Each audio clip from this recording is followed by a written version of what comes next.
zase naľavo, je to iba taká hra, skrátka je to paráda. Jeden skáče vysoko, druhý zase ďaleko.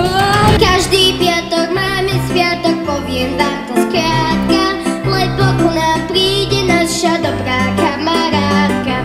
My ju máme radi, lebo sa usmieva, a keď ide okolo nás, vždy si pekne spieva. Po líštičke beží taká fáma, že je v lese tá najväčšia dáma. Len sa prosím dobre na mňa pozrite, som úžasná, dúfam, že súhlasíte.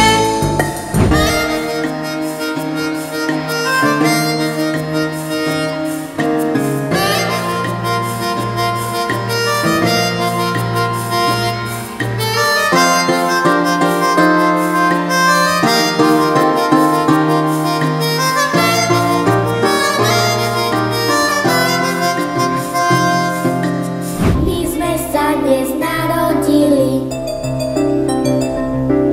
aby sme vás potešili. Keď nás rýchlo nájdete,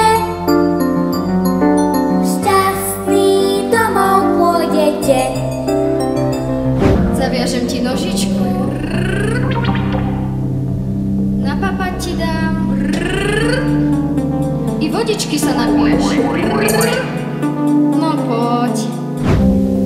Stará mama, a prečo máš také veľké oči? Aby som ťa lepšie videla, Stará mama, a prečo máš také veľké uši?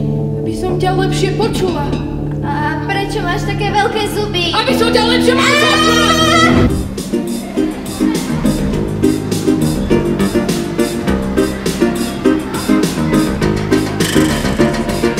My mu proste rozpárame jeho veľké brucho, potichu sa prikradneme, hneď sa jeho ucho. Viažeme ho tak, aby sa úplne mohol brániť.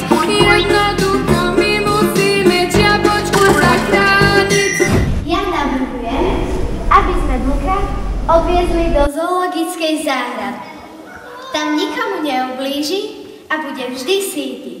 Bude mať všetko, čo potrebuje, ale stratí slobodu a tá mu bude najviac chýbať. V našom lese